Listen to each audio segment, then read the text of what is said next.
Boa tarde para todo mundo, para todas, para todos. Sejam bem-vindos e bem-vindas aqui nesse nosso encontro dessa tarde.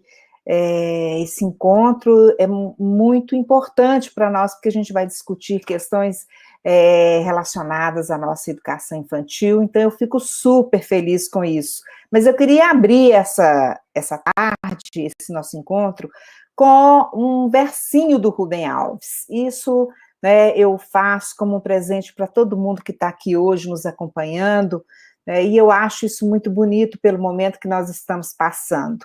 Né? Ele fala assim, que sim, eu quero viver muitos mais anos, mas não a qualquer preço. Eu quero viver enquanto estiver acesa em mim a capacidade de me comover. Então, gente, é isso. Hoje nós estamos vivendo um momento de muita comoção, tantas mortes, né, tantas perdas, tantas vidas que estão indo por esse momento tão difícil que estamos atravessando. Mas eu tenho esperança de que tudo isso vai passar muito brevemente. Nós estamos aí na campanha da vacina já, o nosso prefeito tem se empenhado muito por isso, então a esperança está aqui.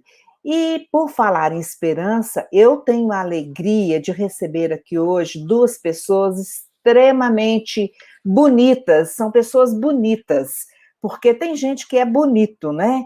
Então, são pessoas do bem, pessoas que estão aí conosco na educação.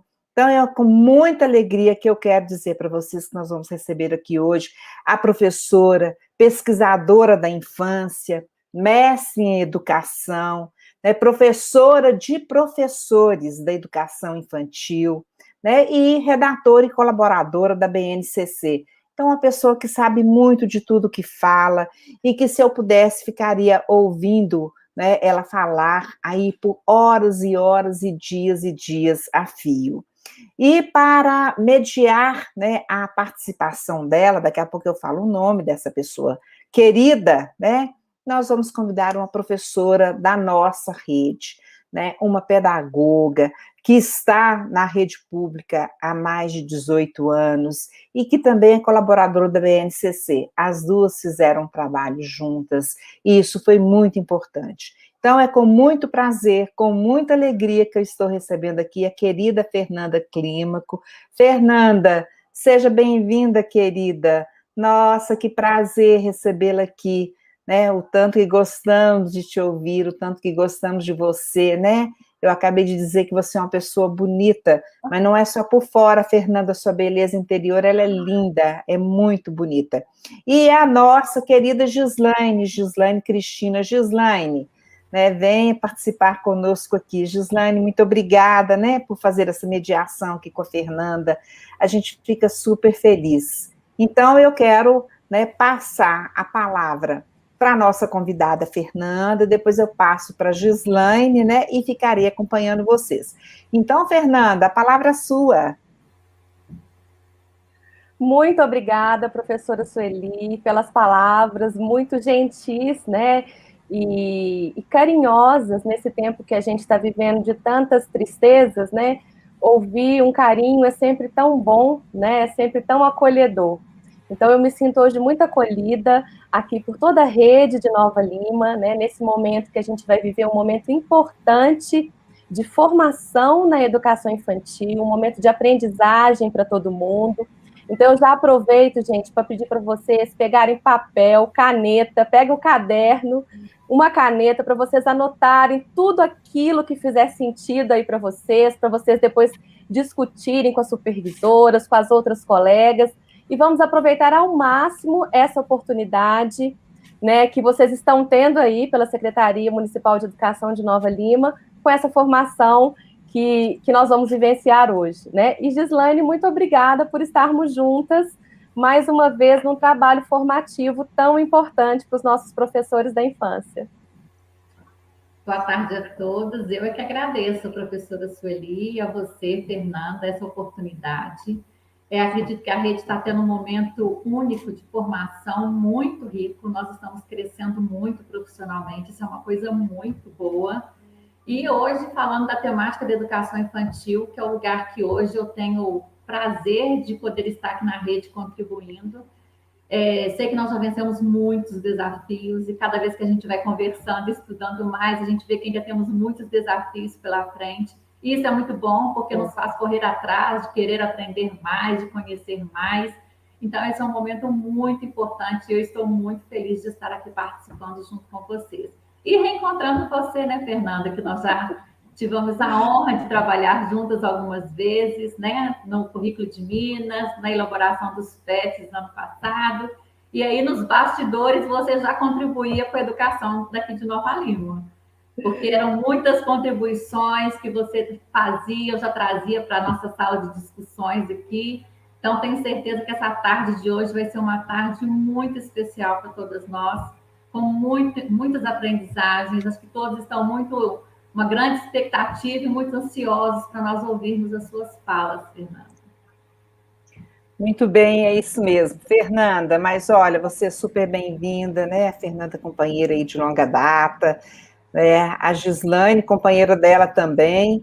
Então, gente, eu espero que todos aproveitem muito esse momento de formação, né? E fico aqui com os agradecimentos a todos que estão participando conosco, todos os nossos professores da rede, os nossos convidados de outras redes que acompanham conosco, né? Aos nossos colaboradores da CEMED, todo mundo que na CEMED participa desse trabalho, que é um trabalho que muito nos orgulha, muito nos honra, esperando que essa formação possa fazer com que o nosso trabalho melhore, se aperfeiçoe, e que os nossos estudantes realmente sejam, né, muito bem acolhidos por todos nós que estamos trabalhando por eles e com eles. Então, meninas, professoras queridas, né, eu fico aqui nos bastidores acompanhando vocês, tá? E um bom trabalho aí nessa tarde de hoje, tá bom? Então, um beijo grande para todo mundo. Obrigada, professora.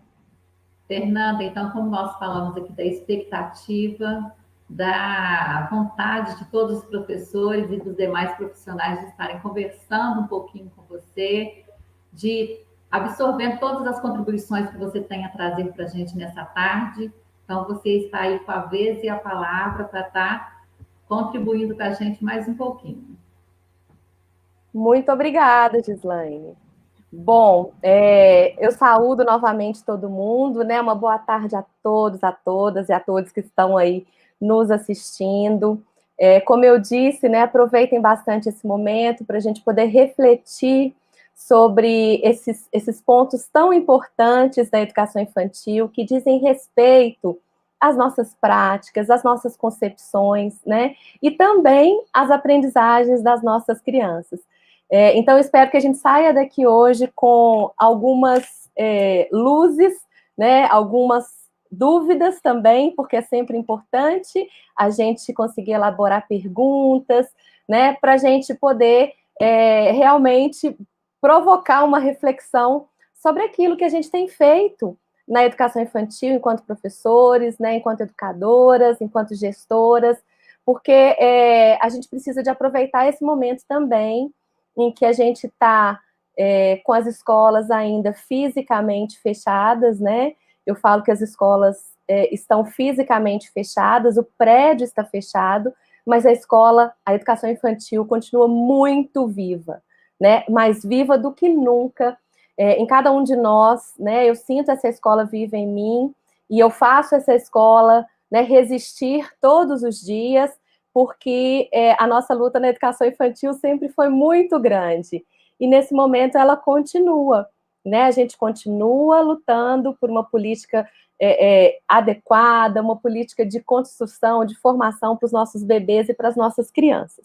Então, eu preparei uma apresentação muito especial para vocês aqui da rede e também de outros municípios que estão aí nos acompanhando sobre os direitos de aprendizagem e os campos de experiências. E a ideia hoje é a gente conversar um pouquinho, né, sobre esses dois aspectos estruturantes da BNCC, da educação infantil, e entender como que eles se relacionam na prática, né? E na prática, como que é?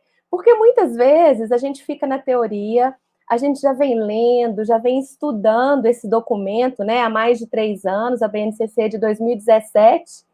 Então, a gente já vem nessa busca, nesses estudos, e a cada formação, a cada encontro, a gente vai construindo novas relações, novas aprendizagens, né, vão acontecendo, e hoje é mais um momento desses que vocês vão viver em relação à BNCC, tá? Então, eu vou compartilhar com vocês aqui a tela. Só um minutinho.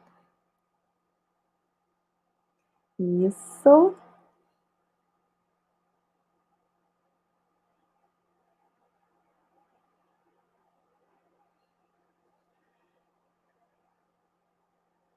E aí, vocês vão me contar, gente, se vocês estão vendo. Opa. Se tá tudo aí na tela de vocês. Tá tudo ok?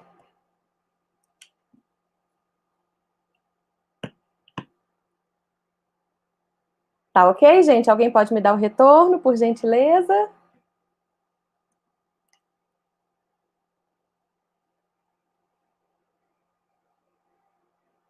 Isso, então vamos começar, né, a nossa apresentação.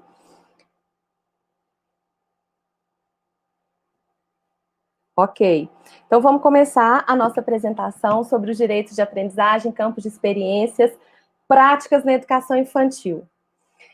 Eu preparei, gente, um breve, né, resumo, vamos dizer assim, sobre essa evolução da construção que nós vivemos aqui na educação infantil, onde a gente tinha, né, os documentos referenciais curriculares nacionais para a educação infantil, que eram os nossos orientadores, né, eu digo que lá no século passado, era um dos documentos importantes, norteadores, que nós tivemos aí durante um momento, e logo depois desse documento, nós tivemos, né, a homologação das diretrizes curriculares nacionais para a educação infantil no ano de 2009. Gente, esse documento, ele trouxe as bases da nossa base, né, do trabalho da educação infantil hoje. Esse é o documento que carrega, que traz a força das concepções orientadoras para o nosso trabalho hoje. Então, as concepções de infância, de criança, de currículo, de ser professor na educação infantil, de avaliação, elas estão todas contidas nesse livrinho aí, é um livrinho fininho, ele está disponível no site do MEC, vocês podem baixar, quem não conhece, tá? E todas essas concepções que, inclusive, a professora Maírce já conversou com vocês, né, no outro encontro que vocês tiveram, que eu também tive o prazer de participar. Então, eu retomo aquela discussão toda que ela trouxe sobre as concepções que a gente vivia, né, de uma educação infantil assistencialista para uma outra concepção, né, uma concepção de criança ativa, de professor mediador, né, de escola de infância, realmente, que existe pela criança, né, e a partir daí, de todas essas concepções que as diretrizes nos trazem, a gente chega, então, no documento nacional, né, que foi também homologado em 2017, a BNCC, que foi o documento, que é o documento vigente, atual, nosso documento legal orientador de todos os currículos de educação infantil, de todas as redes do nosso país. Então, no Brasil inteiro, né, todas as redes, todos os professores, as creches, a pré-escola, está todo mundo, né, estudando, tentando entender, né, as modificações que esse documento sugere para que a gente realmente promova a transformação que a educação infantil sempre desejou viver. E que eu acredito, gente, que esse é o momento que a gente precisa realmente acreditar, né, sem desconsiderar todas as dificuldades que a gente está vivendo, mas a gente precisa acreditar que a gente pode voltar para as nossas escolas, para as nossas salas de aula, né, de um jeito diferente, de um jeito que a gente se aproxime muito mais das concepções que estão lá nesse documento de 2009, que são resgatadas pela BNCC, e que em 2018 elas também são homologadas no nosso currículo mineiro, né? No documento Currículo Referência de Minas Gerais. Então, esse é o documento referência de todos os municípios aqui do estado de Minas. Cada estado do Brasil construiu, depois da homologação da BNCC de 2017, no ano de 2018, cada estado construiu o seu próprio documento. Então, o de Minas é esse daí que vocês estão vendo na tela, que eu estou apresentando, né? E dessa maneira, cada estado também se baseia no seu currículo estadual para pensar nas suas propostas. Então, hoje a gente vai pensar a partir do currículo de Minas, mas entendendo que essas concepções, elas partem da BNCC, né? E elas se remetem às diretrizes. Então, há, né, essa ligação entre as três concepções, né, entre os três documentos, desculpa, e elas são reforçadas, elas são revistas, e elas devem ser apropriadas por todos nós a partir, então, desses documentos legais. Então, para a gente entender a construção, né, e de onde a gente vai falar, eu apresentei para vocês esse resumo, né, esse é o nosso documento referência de Minas Gerais, vocês podem baixá-lo também pelo site da Secretaria Estadual, né, de Educação do Estado de Minas Gerais, ele está lá,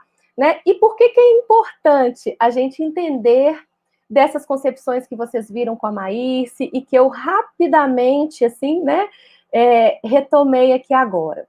Primeiro, gente, porque o professor de educação infantil, a professora de educação infantil, né, hoje é uma profissional, é um profissional de educação, como todos os profissionais educadores que nós temos em todos os segmentos, né? Nós temos uma atuação baseada numa formação acadêmica, nós temos teorias próprias que nos orientam no trabalho com a infância, né? Ninguém melhor do que o professor de educação infantil, do que o professor de infância, ninguém conhece mais da criança do que nós, não é verdade? E se a gente não conhece ainda, a gente precisa conhecer, porque é o nosso espaço de trabalho, né? É o nosso campo de atuação. Então, hoje, um professor de bebês, ele precisa entender muito do desenvolvimento dos bebês, né? Uma professora da turma de 4 e 5 anos também precisa entender sobre o desenvolvimento das crianças nessa faixa etária. Por que a gente precisa entender? Para que a gente tenha uma atuação docente, uma atuação pedagógica muito mais autônoma e muito mais coerente com esses documentos do que se a gente não tivesse toda essa formação, né, aí por trás de nós. Então, é importante saber, né, sobre a criança que você trabalha, é importante conhecer a família, é importante fazer uma leitura do seu grupo, é importante entender, né, das concepções de qual criança que a gente está falando, né? É de uma criança que fica assentada o tempo inteiro, escutando a professora falar, uma criança que é passiva? Não, a gente já ultrapassou essa concepção, isso ficou lá atrás, gente, isso está lá no século passado, né? Hoje a gente compreende a criança como uma criança ativa, uma criança agente do seu saber. Então, entender essas concepções traz uma potência também para o professor, né? Porque ele sabe do que ele está falando, ele consegue fazer propostas pedagógicas, atividades, né? Que façam sentido para aquelas crianças e, consequentemente, nós teremos as crianças com uma aprendizagem muito mais, vamos dizer assim, a gente amplia as possibilidades de aprender, de conhecer, né? Então, é importante ter um professor sabido. E é por isso que a gente está aqui hoje, para a gente saber mais, para a gente poder aprender e mais, para a gente ter autoria sobre as nossas práticas. Gente, isso é tão importante e desde o ano passado eu tenho acompanhado muito de perto todo esse movimento que aconteceu, né, na educação infantil, da gente ter que se rever, da gente ter que inventar uma nova prática para esse momento que a gente está vivendo, né, desde o fechamento das escolas, lá no começo da pandemia. Então, a cada mês, a cada encontro com as professoras, eu consigo ver como elas estão se tornando autoras das próprias práticas. Por que isso? Porque o que a gente está fazendo nesse momento, gente, ninguém nunca fez, né? Ninguém nunca trabalhou com a educação infantil com esse distanciamento. A educação infantil é um espaço de relações, né? É um espaço privilegiado das relações, das interações, do toque, do afeto.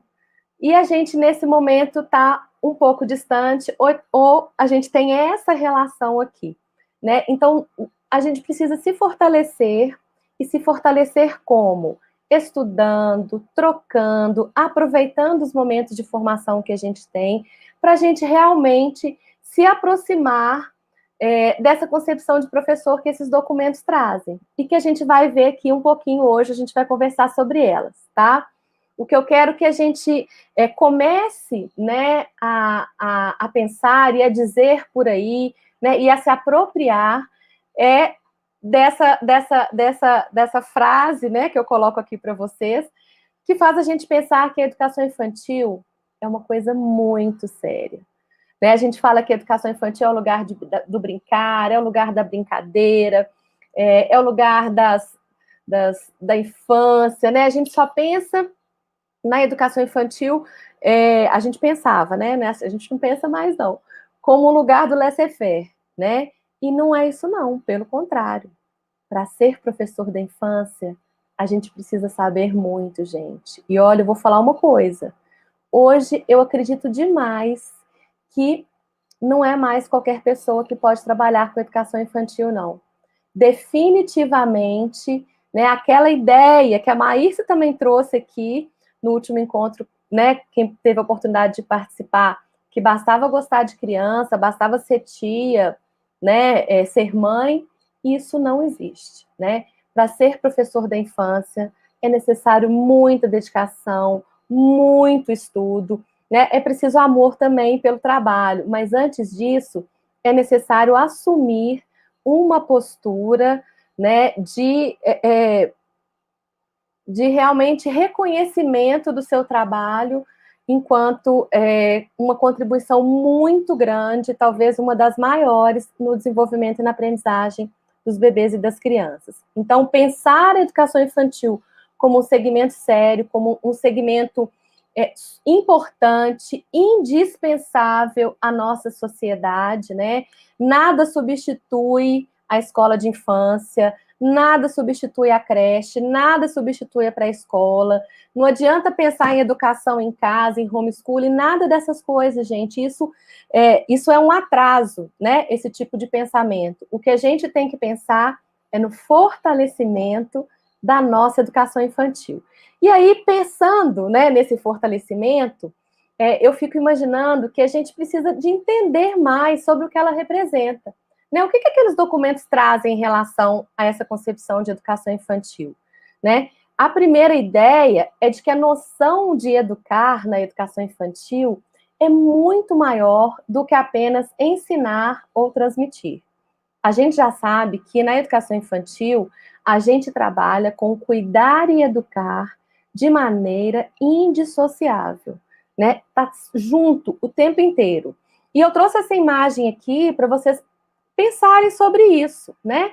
Como é que a gente ensina as crianças a usarem a torneira, né? A lavarem as mãos? Como é que a gente ensina uma criança a lavar a mão?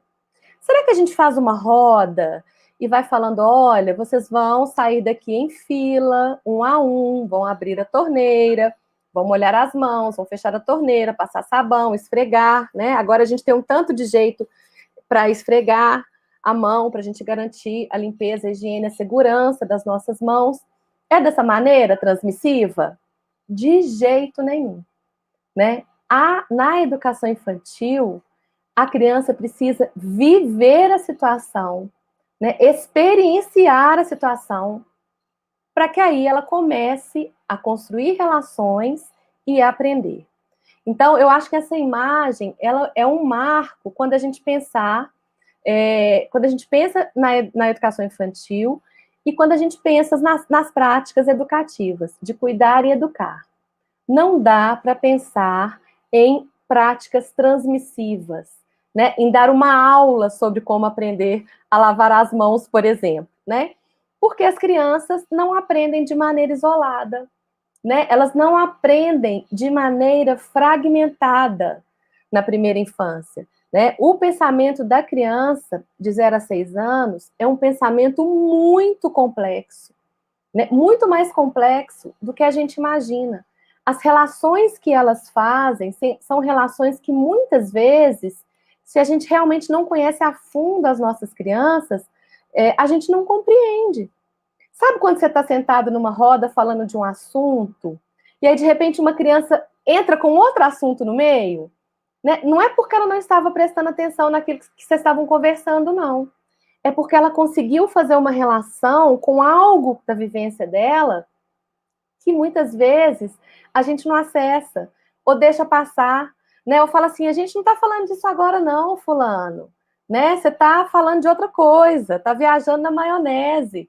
E não é dessa maneira que a gente deve olhar, né, e escutar as crianças, porque elas não aprendem dessa maneira fragmentada, elas não aprendem uma coisa de cada vez. A experiência para a criança é a experiência do todo, e a experiência do corpo, dos sentidos, da mente e das emoções. Então, gente, tentar separar, né, as práticas na educação infantil. Agora é o momento da matemática, agora é o momento de ensinar ciências, agora é o momento do movimento. Isso é na nossa cabeça, né? É na cabeça do adulto que acha que a criança, que não sabe como que a criança pensa, né? Então, para entender isso, a gente precisa de saber um pouco mais também sobre o desenvolvimento das crianças, né? E se elas não aprendem por meio de disciplinas fragmentadas na escola, né, a gente já sabe que elas aprendem por meio das interações e das experiências. Interações com os outros, né, com crianças maiores, com crianças menores, com adultos, interações com o ambiente em que ela se encontra, interações com os materiais que estão disponíveis para ela, né? Isso tudo oferecem desafios e experiências de aprendizagens para as crianças. E são muitas experiências, né? Na educação infantil, a gente tem uma dinâmica também para pensar que a nossa aula é diferente, né? É diferente daquele conceito de aula que a gente construiu, que se aproxima muito mais de um conceito de aula onde tem um professor, né, transmitindo aquele conhecimento, que às vezes é um modelo muito mais lá no ensino fundamental, né, do que próprio das escolas de educação infantil. Né? A nossa sala de aula, principalmente agora, quando a gente voltar para as nossas escolas, que a gente vai ter que ocupar, né, os espaços, mais os espaços abertos, a gente vai precisar de ocupar mais a cidade, né? A nossa sala de aula é diferente. Né? A sala de aula da educação infantil não é um amontoado de carteiras e cadeiras onde as crianças ficam enfileiradas. Pelo contrário, né? É um espaço onde a gente organiza diferentes contextos de aprendizagens, contexto de desenho, contexto de compra e venda, contexto de artes, contexto de linguagens, diferentes espaços com diferentes materialidades para que as crianças vivam diferentes experiências, tá? Então, essa ideia, né, que a gente vai construindo sobre a educação infantil é uma ideia que é muito coerente quando a gente pensa numa criança ativa. E se a gente tem uma criança ativa, a gente não pode ter um professor passivo, né? E na educação infantil, né, de acordo com aqueles documentos, a gente não tem alunos na educação infantil. E também a gente não tem tia, não. Né? E o que nós temos, então? Nós temos adultos, professores e professoras, profissionais com formação, competentes para estar nesse lugar, né? E nós temos também bebês e crianças muito potentes, tá? Então, essa ideia, né, que a gente traz da educação infantil, ela nos aproxima também muito de algo que a gente vem lutando há muitos anos para construir uma parceria sólida, que é a família, né? Na educação infantil, gente, a criança nunca chega sozinha, né? Por trás dela, né, ao lado dela, sempre tem o apoio da família. E é nessa parceria com a família, né, escola, professor, famílias, crianças, bebês, todos reafirmando seu compromisso com a educação das crianças.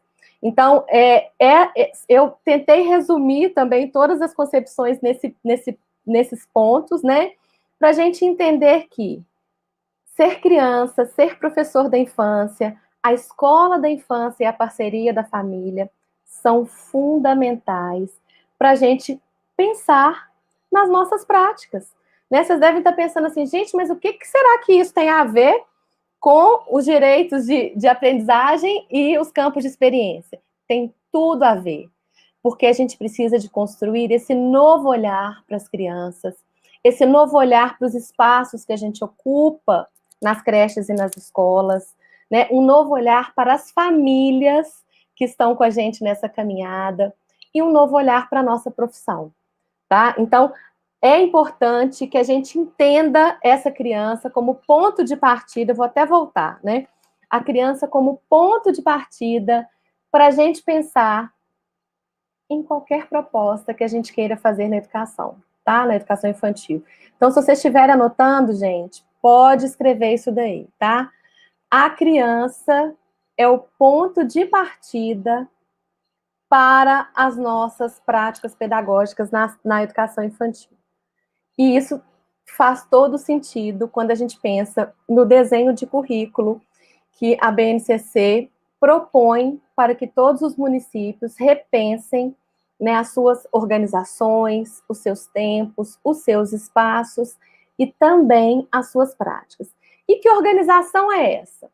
Né? Eu trouxe para vocês o desenho da proposta curricular, né, que o MEC apresentou, que é esse desenho aí.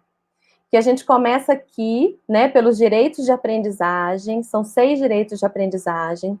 Esses direitos estão intimamente, olha, estão interrelacionados com os campos de experiências, e os campos de experiências também se interrelacionam aqui com os objetivos de aprendizagem e desenvolvimento para cada campo etário.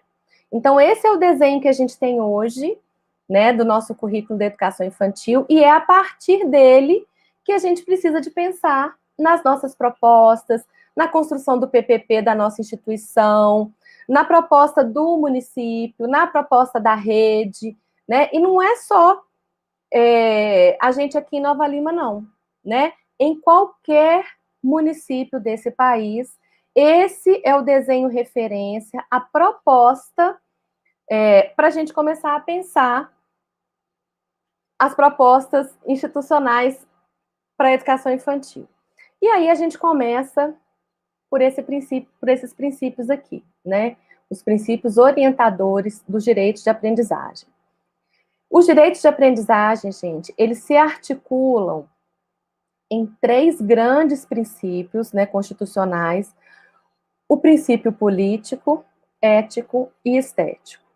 E em torno deles aparecem, né, como formas de aprendizagem das crianças, os 6 direitos. Né? Então, conviver, brincar, explorar, participar e se conhecer são os princípios, né, que a gente precisa de pensar na hora que a gente vai organizar qualquer atividade para as crianças. Né? E a gente não pensava assim antes. Né? Como é que a gente pensava para fazer um planejamento? A gente ia lá na última parte do nosso currículo, da nossa proposta curricular, tinha uma lista lá de objetivos e a gente ia riscando, né? Quais objetivos a gente tinha que vencer naquele dia. E esse desenho curricular, gente, ele rompe com essa maneira de pensar a educação infantil. Então, quando a gente parte de direitos de aprendizagem, a gente já está partindo de um novo olhar, porque a gente precisa de olhar para aquela proposta e pensar assim, será que essa criança está tendo o direito de conviver? Será que ela está tendo o direito de brincar com essa, né, por meio dessa atividade? Será que aqui está garantido o direito de exploração? Será que ela está participando nessa proposta que eu estou pensando? Né? Será que ela tem a oportunidade também de se expressar e de se conhecer? Esses 6 direitos, eles são também indissociáveis. E a gente precisa de entender o que eles significam para a gente poder propor situações que façam mais sentido para as crianças. Então, quando a gente pensa em conviver, né, o que o documento traz como referência para a gente pensar quando a gente pensa em conviver, né? Conviver com outras crianças e adultos, em pequenos e grandes grupos, utilizando diferentes linguagens, ampliando o seu conhecimento, né, de si, do outro, do mundo, construindo as ideias de respeito, né, conhecendo a cultura e a diversidade. E conhecer-se, né? O que quer dizer conhecer-se dentro dessa proposta dos direitos de aprendizagem?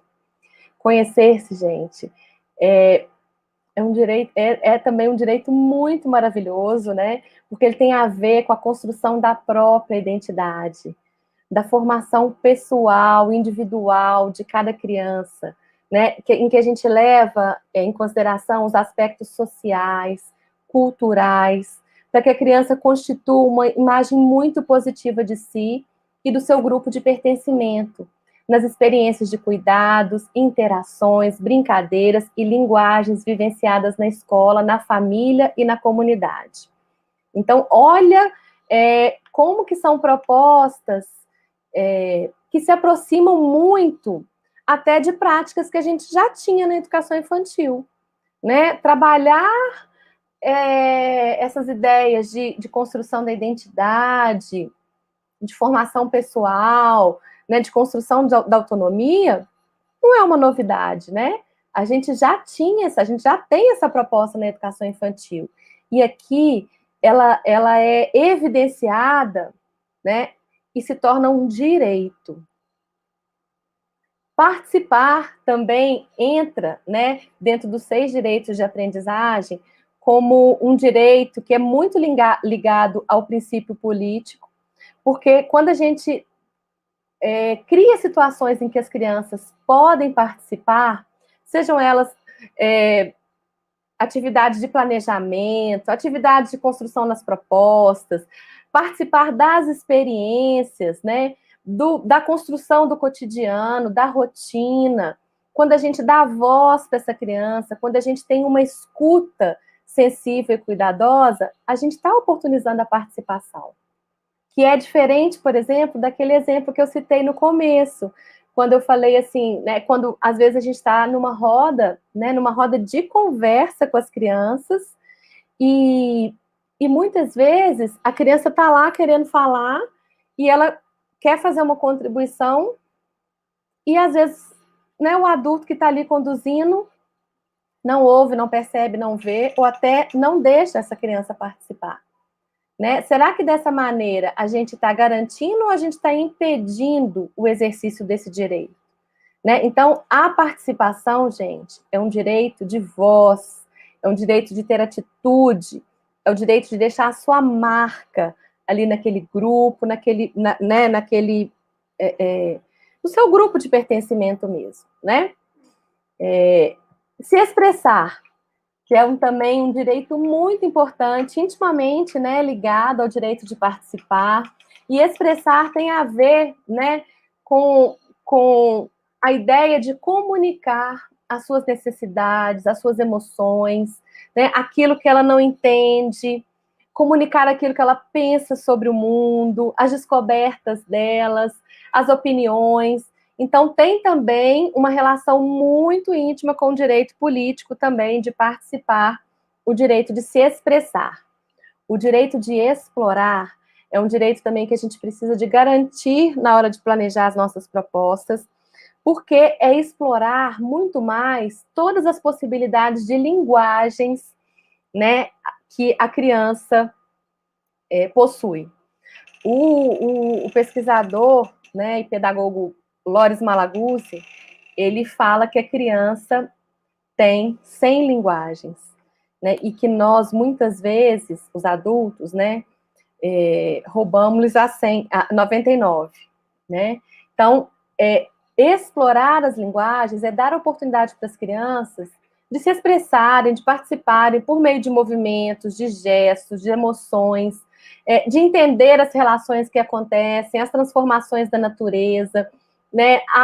A exploração da natureza, né? O olhar sobre o crescimento, sobre a vida, sobre a morte, entender e construir novos saberes sobre a sua cultura, sobre as diversas modalidades em que a criança tem acesso ali, né, no seu meio. Então, a linguagem artística, a linguagem escrita, a leitura, a linguagem digital, entre outras. Então, quando eu penso no direito de explorar, eu penso logo nas 100 linguagens, né, e de como que eu preciso observar, né, quais são as linguagens que aquela criança, né, naquele momento escolheu para se expressar, né? Qual linguagem que ela está explorando naquele momento ali que ela está me comunicando algo?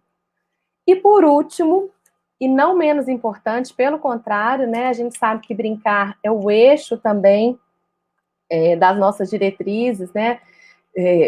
O brincar e as interações, eles continuam sendo eixos das nossas diretrizes.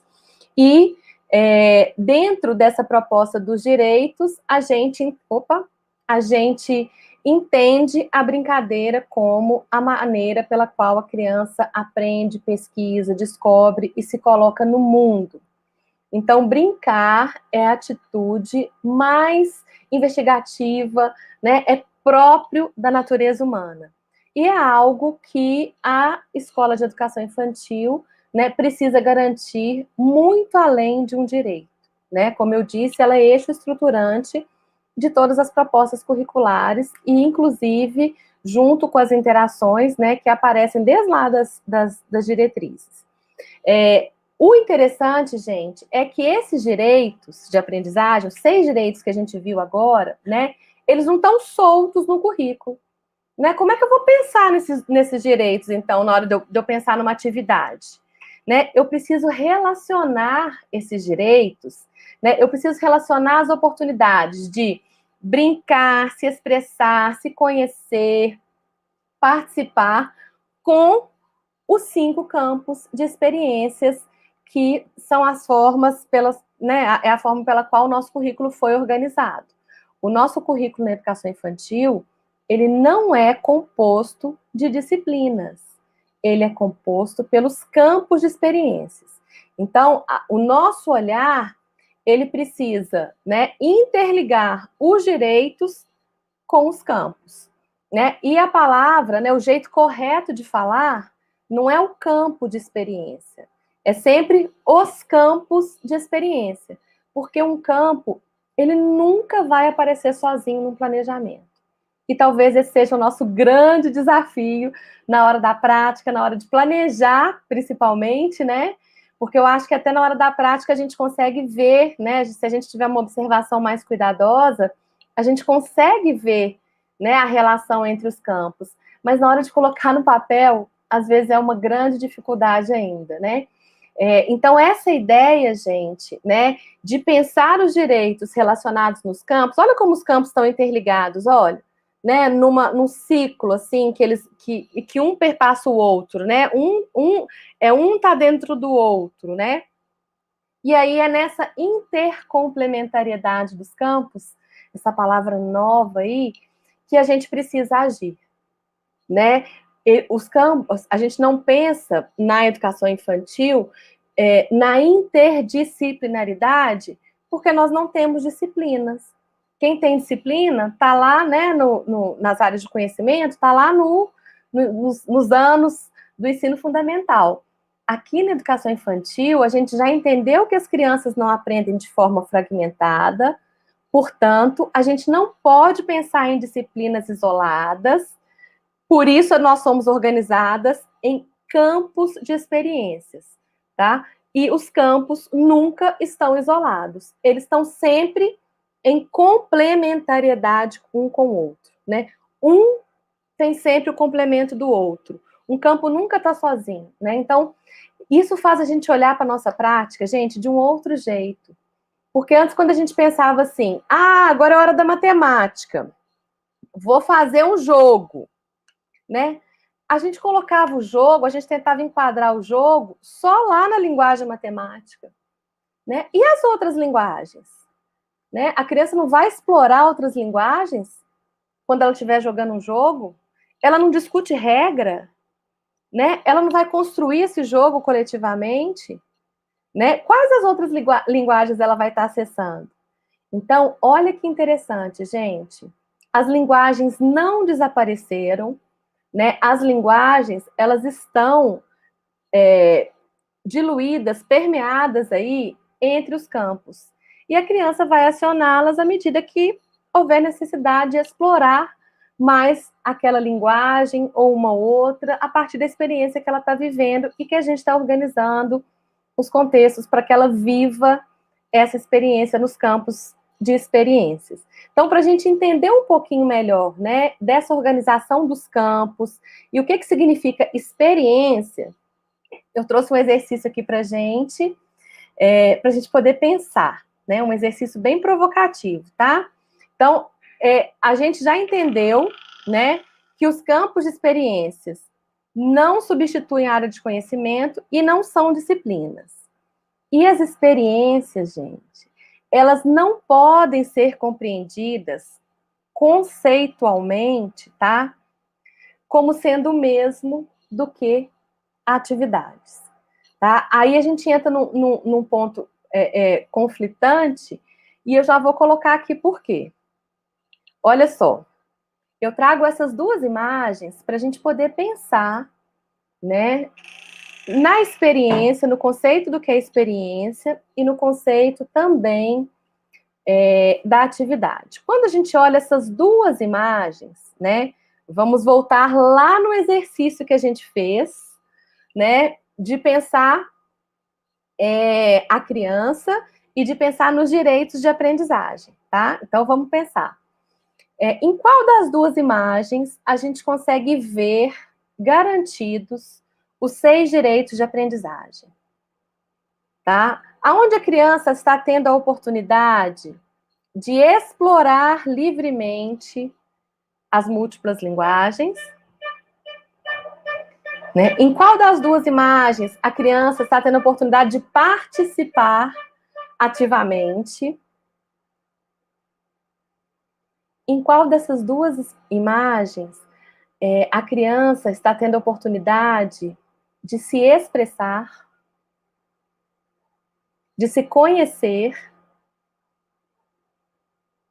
né, de brincar? Vamos pensar aí. Quando a gente olha, né, para a imagem que tem as duas crianças ali numa pintura, né, a professora organizou no chão ali umas bandejinhas com várias cores de tintas.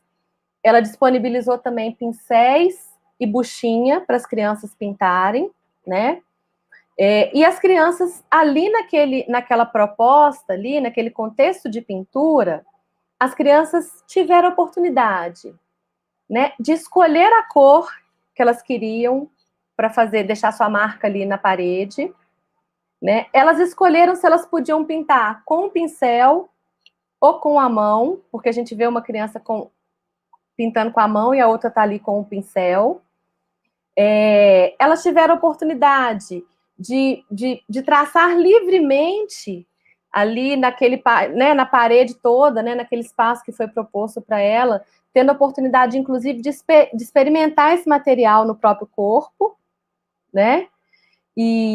E do outro lado, teve a oportunidade também, gente, de escolher como que ela ia fazer essa pintura, se ela ia fazer essa pintura sentada, em pé, né? Como que ela queria pintar ali, agachada. E na outra proposta, ali na atividade, a gente percebe que a criança, será que escolheu as cores que foram utilizadas para essa pintura? Parece que não, né? Parece que houve um direcionamento ali do adulto, né? Um adulto, primeiro, ele segurou a mão da criança, né? Ele conteve a mão da criança e ele pintou de marrom aqui, né? A palma da mão. Cada dedo foi pintado, né? Representando uma pena ali do cocar, de uma cor, das 5 cores que tinham lá disponíveis. Tem um traço também que está alinhando esse cocar ali, que também foi feito, né? Não foi feito pela criança. E no final, né, a gente vê claramente que houve uma intervenção de um adulto para fazer olhinho, nariz e boca, para virar uma pessoa, né? Para a gente achar que é uma pessoa, que essa mão virou uma pessoa, né? E no final, né, ainda teve um recorte aí que está claramente, a gente consegue perceber que foi feito também por um adulto, né? Então, ou seja, na primeira proposta, né, dessa experiência, a criança viveu essa experiência. Ela foi agente, né, da própria experiência, agente da sua aprendizagem, né? Na segunda proposta, essa atividade foi toda guiada pelo adulto. Então, a grande diferença que a gente observa, né, nessas duas propostas é que a experiência, gente, ela é da criança, tá? Ela não é do adulto. O adulto, a experiência do adulto é de outra ordem. É de preparar o ambiente, é de organizar os materiais, é de convocar a criança à ação, né? E não de ficar querendo decorar a parede, né, a partir de uma ideia que ela viu na internet e que acha que aquilo ali ela está mostrando um trabalho, uma aprendizagem das crianças. Né? Tem muitos textos que depois vocês podem procurar. Eu já escrevi um texto sobre isso, né, sobre essa questão de utilizar a mãozinha para fazer tudo na educação infantil, né, e isso fere, né, os direitos de aprendizagem. Quando a gente toca no corpo da criança dessa maneira, né, quando a gente contém a criança aqui dessa maneira, a gente está tocando no corpo dela de uma maneira que, de repente, ela não goste, né? A gente ainda segura e ainda manda ela abrir o dedo assim, né, para bater a mão de mão aberta. Não é algo natural. E quando você deixa a criança numa pintura livre assim na parede, eu não sei se vocês já observaram, no final ela mesma vai lá carimbar as suas mãos do jeito dela, porque ela quer ver como que é a mão dela carimbada. Ela não quer ver a mão dela transformada numa pessoa, no indígena, né? Que é até uma falta de respeito aí essa imagem. E a gente já viu mãozinha de tudo, né, gente? De Papai Noel, Saci, enfim, né? Então, é para a gente pensar em qual lugar está a criança. Se a atividade, gente, que você está pensando, se você tem que recortar, colar olhinho, dar acabamento, não sei o quê, essa atividade, ela não serve para sua criança, tá? Não é uma atividade que vai estar garantindo ali os 6 direitos de aprendizagem para ela, as experiências que ela precisa. Então, abandona essa ideia e pensa numa proposta mais simples, que ela consiga fazer do jeito dela, né? E que a gente também tenha um olhar cuidadoso para aquela estética que é própria da criança, né? A estética dela é linda, olha essa parede aí, depois que ela ficou pintada, ela ficou maravilhosa, né? Com toda a estética de criança de 3 anos que dão conta de fazer essa pintura aí, e essa experiência com as formas e com as cores. Então, a gente precisa, quando a gente fala assim, esse é um novo olhar para a educação infantil, esse é um novo olhar para as nossas práticas, né?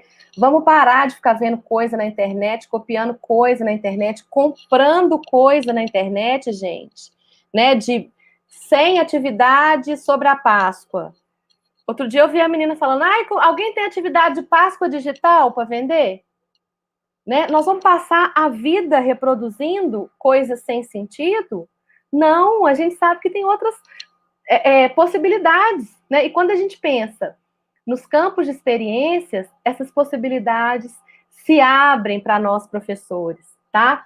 Por quê? Porque a gente começa a pensar em práticas mais abertas, fundamentadas na real experiência da criança.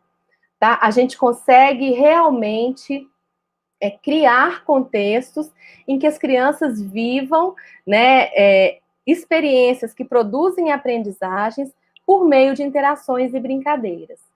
E essa mudança, gente, do foco do currículo, né, ela é muito importante porque ela sai, né, do foco no professor e ela passa para a perspectiva da criança, tá? E com isso a gente consegue, né, perceber toda a singularidade de cada criança que compõe o nosso grupo. Então, quando a gente oferece essas outras experiências, esses outros contextos em que a criança pode agir livremente, né, há realmente uma ruptura com aquelas concepções que ficaram lá atrás, né?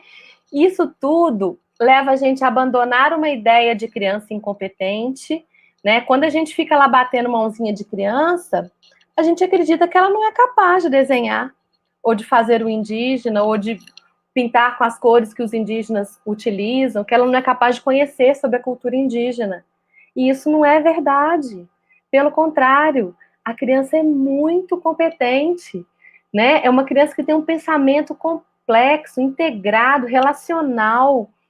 E a gente precisa abandonar essa ideia da incompetência, né? A gente precisa também criar, né, reflexões e repensar e rejeitar, né, toda postura pedagógica que indica rigidez e inflexibilidade. Não, eu tenho que fazer isso porque a minha coordenadora pediu ou porque eu sempre fiz assim. Gente, mas eu a vida inteira fiz assim, agora vocês vão inventar moda, né? Não é inventar moda, é se apropriar de um novo saber, é sentir-se mais competente, é sentir um professor atual, um professor que reconhece a criança de hoje, né? A criança do presente, a criança que é agora, né? E a gente compreende, né, que todo...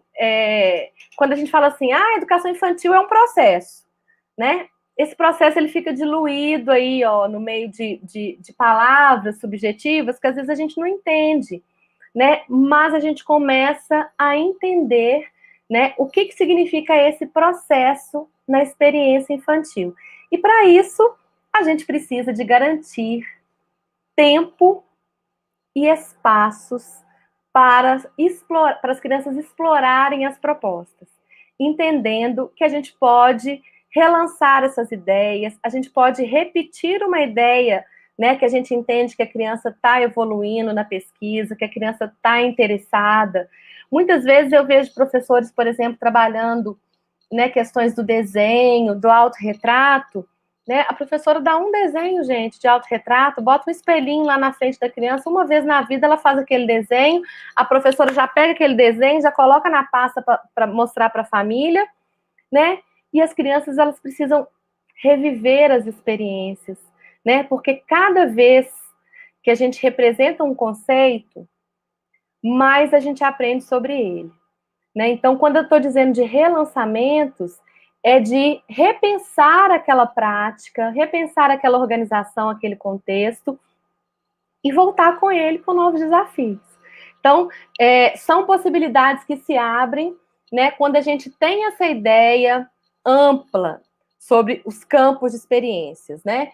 Que ele não é área de conhecimento e que a gente não pode pensar nos campos dessa maneira, tá bom? Por quê? Porque a gente já entendeu que não é dessa maneira que a criança pensa.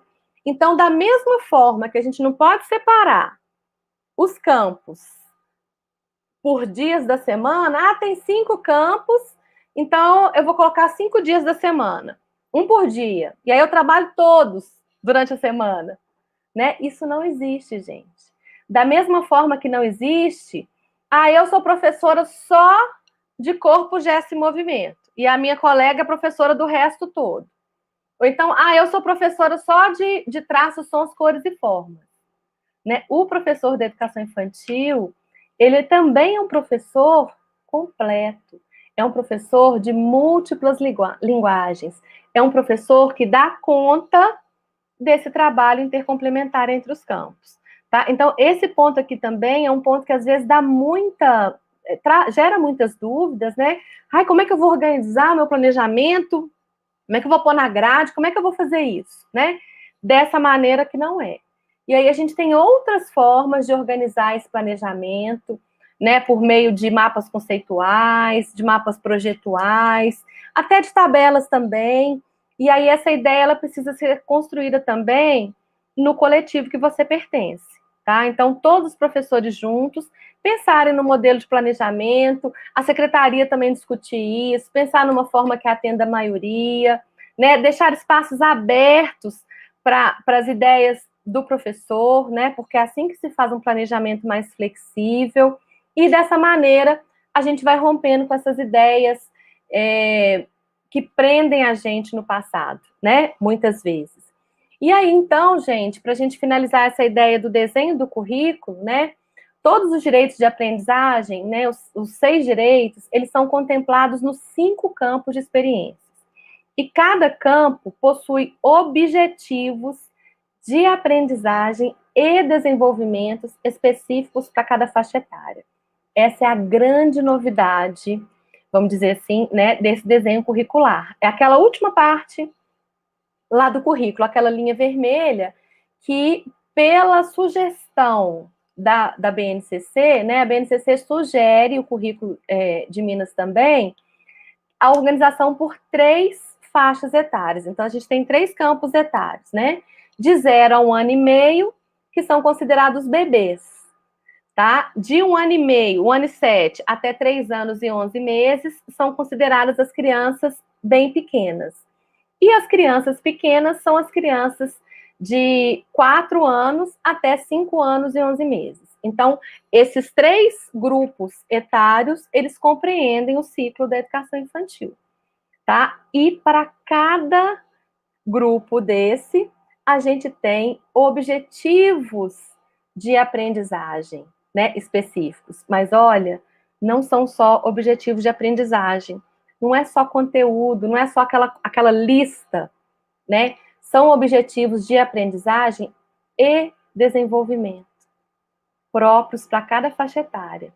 Então, né, o documento, ele traz uma luz para a gente entender muito mais sobre o que fazer com os bebês, por exemplo.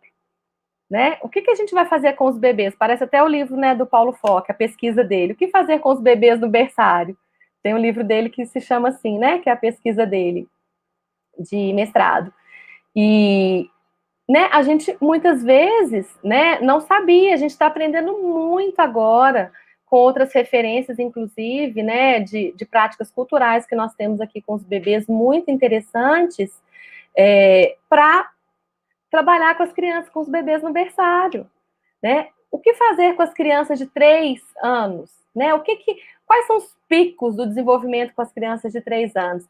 Então, a gente passa a associar a ideia do desenvolvimento com a ideia da aprendizagem, né? É esse pontinho vermelho aqui, olha, gente, esse último campo aqui do currículo.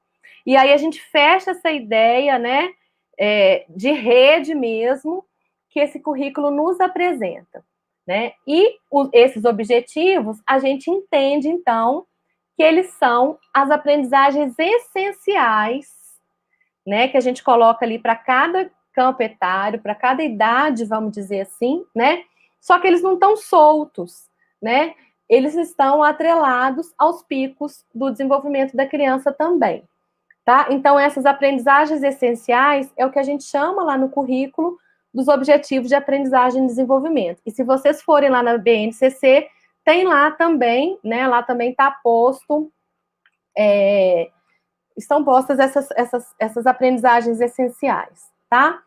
E na prática, né? Chegamos agora na prática. Meu Deus do céu, como é que nós vamos fazer isso aí? Né? Como é que a gente vai fazer, né? Para efetivar esses direitos de aprendizagens relacionados aos campos de experiências, né? A gente falou muito da criança, né? E eu trouxe novamente, né, o professor, o papel do educador, para a gente poder sair daqui com essa consciência, né? O papel do educador, gente, dentro dessa proposta curricular, é um papel ativo, né? De um adulto pesquisador, né, de um adulto que consegue trabalhar na coletividade, né, na grande rede que a gente tem construído entre os professores da infância, os professores da creche, né? A gente precisa estabelecer essa coletividade, né, esse sentimento de troca, porque a gente está aprendendo a cada dia mais, né, sobre ser professor da infância. Eu até faço um convite para vocês, porque eu falei muito dos bebês, né, anteriormente, e eu apresento um programa na TV Escola, e nesse programa, vocês podem buscar lá no YouTube, no canal da TV Escola, tem duas pesquisadoras, a professora Lúcia Peçanha e a pesquisadora Leila Oliveira. Elas são especialistas no atendimento à criança de 0 a 3 anos, e elas trazem um conhecimento incrível para a gente também pensar sobre as práticas com as crianças pequenas, né? E essa imagem, ela mostra muito para mim, né, desse adulto que acompanha e planeja as vivências das crianças, né? Ela não está lavando a mão da criança, vocês percebem? Né? Ela está lavando a mão dela, a criança observa e ela imita o movimento do adulto, né? Então, não é um adulto que vai fazer pela criança, mas é um adulto que ele planeja o tempo, ele planeja o espaço, ele planeja os materiais e ele oferece, né, para que essa criança viva essa experiência de aprendizagem. E eu fiz questão de colocar uma prática de cuidado ali essencial nesse momento, porque a gente deixa de considerar muitas vezes as práticas de cuidados como práticas pedagógicas. E elas são práticas pedagógicas, e a gente precisa de olhar para elas dessa maneira, tá? Como fazer, né, gente? Não tem jeito, tem que planejar. Então, a gente precisa de ter instrumentos de registro, que eu trouxe aqui um diário de bordo, mas pode ser um caderno, pode ser um bloco, tem gente que gosta de fazer ficha, tem professora que faz pasta com registros, assim, por proposta que ela faz. Então, o meu convite aqui é que vocês experimentem diferentes instrumentos de registros, tá? Que vocês até construam um instrumento de registro que faça sentido para você, né? Que você troque com seus colegas, que no grupo vocês possam construir esses instrumentos e que sejam instrumentos que realmente sejam úteis e que façam sentido aí para todo mundo, tá? Dentro dessa proposta, né, de pensar os direitos de aprendizagem em relação com os campos, não tem como pensar no planejamento sem intencionalidade. Então, a intencionalidade, ela é a nossa força, professora, né? Professor, professora, é a nossa força, porque a gente precisa de saber o que a gente está fazendo e por quê. Senão, não tem sentido a nossa ação, nós estamos trabalhando à toa, né? Gastando nosso tempo, gastando nosso precioso conhecimento para nada, né? E as crianças, a gente sabe que as crianças não são bobas, pelo contrário, né? Então, é preciso que a gente compreenda muito bem a criança que a gente está trabalhando, o grupo, as necessidades daquele grupo e tenha bem clara essa intencionalidade da proposta, que deve aparecer primeiro, né, na organização do contexto. Se a gente está falando que a gente não tem aula, que a gente precisa de organizar o contexto, né, então vamos colocar a intencionalidade nesse lugar que a gente atua. Se a gente está dentro da nossa sala, a gente precisa de pensar nos espaços que compõem a nossa sala. Né? Como é que as crianças se organizam nesse espaço? Elas gostam daquele cantinho? O que elas gostam de trabalhar ali? O que elas estão pesquisando? É mais do que elas gostam, sabe? É o que elas estão pesquisando ali. Qual que é o olhar da criança sobre esse material? Né? Que desafio esse material está impondo a essa criança que ela está tão interessada nele? Todo dia ela pega esse jogo. Né? Então, eu vou deixar aquele material ali mais à disposição dela, para que ela vá buscar. Então, pensar na organização do contexto, né, considerando sempre, né, os direitos de aprendizagem e levando em consideração esses elementos que o Paulo Fock, né, eu já falei dele aqui uma vez, estou referenciando ele novamente, ele é um autor da BNCC também, né, até a terceira fase, ele foi autor, junto com mais 3 escritoras de renome aqui do Brasil, ele coloca como esses 4 elementos organizadores da prática como elementos indispensáveis do planejamento na educação infantil. Então, para pensar num contexto, para pensar numa proposta, a gente precisa de pensar no tempo que essa proposta, que a gente vai precisar de investir, né? E o tempo, gente, é o antes, o durante e o depois, tá? Então, se eu estou colocando lá que vai ter o momento de lavar as mãos, por exemplo, como é que eu vou lavar as mãos? É de qualquer jeito? Sai correndo da sala, vai lá lavando, salve quem puder? Nunca mais a gente vai poder fazer isso, inclusive, né? Lavar a mão hoje salva vidas. Sempre salvou, né, gente? Mas a gente foi convivendo com essas viroses, com os vírus durante muito tempo, até que chegou hoje, o momento atual, que lavar as mãos salva vidas. Precisa ser planejado os momentos de cuidados, né? Então, a gente precisa de pensar o antes, como é que eu vou levar esse grupo de crianças para esse local, como é para o banheiro, ou se eu tenho uma pia na sala, como é que eu vou organizar essa dinâmica, né? E depois, nós vamos lanchar, vai ser aqui, quem vai buscar? Então, eu preciso ter essa logística muito bem organizada, eu preciso de pensar nos meus espaços que eu vou utilizar, eu preciso de pensar nos materiais e de considerar também as transições, tá? E para isso, tudo acontecer, né? Para a gente ter esse planejamento amarradinho, eu já vou contar para você, gente. Atividade solta na folha, copiada da internet, não garante os direitos de aprendizagem e, muito provavelmente, vai estar muito distante dos campos de experiências, né? E as crianças não vão chegar nem perto de atingir os objetivos que estão propostos lá naquela lista lá que eu contei para vocês, né? Então, a gente precisa de pensar em metodologias que nos ajudem, né, a fazer esse trabalho fazer mais sentido para todo mundo.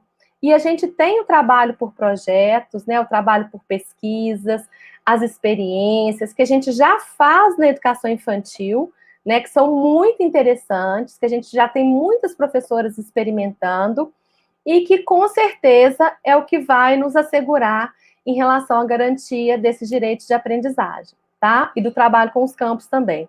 Então, de todas essas metodologias, o trabalho com projetos, com sequências didáticas também, né, é o que mais se aproxima das concepções que estão postas num trabalho intercomplementar entre os campos. E aí, para pensar os espaços, eu trouxe algumas ideias aqui de escolas reais que eu trabalho, não é escola da internet, tá, gente? Não é coisa inventada, essa escola aqui é em Belo Horizonte, e essa escola, né, a professora organizou esses contextos, então tem criança brincando aqui na pista, no chão, tem criança brincando aqui, né, sendo convidada a brincar aqui nessa estante, que ela pode ficar sentada, ajoelhada, né, ou em pé aqui brincando. Tem esses brinquedos de encaixe aqui no chão, para criança também que quer, né, ficar mais no chão, quer brincar deitada ou assentada. Tem essa parede aqui de giz, né, onde as crianças podem desenhar também em pé. E do lado de cá, bem aqui de onde eu tirei a foto, gente, tem uma janela grandona nessa sala e tem uma mesa onde tinha também, né, um contexto ali com folhas para as crianças que estavam numa pesquisa com desenho, tá? Então, olha só, essa ideia do contexto, ela se aproxima muito de uma ideia que a Montessori já trabalhava, né, no século passado, que é aquela ideia dos cantinhos, da gente organizar os cantos, né? Hoje a gente chama de ilhas, tem escolas que chamam de estações, tá? E a gente organizar, né, esses espaços de acordo com o interesse daquelas crianças daquele grupo. Essa organização, ela favorece a autonomia das crianças, tá? E ela possibilita um olhar muito mais atencioso do adulto que está ali junto com elas.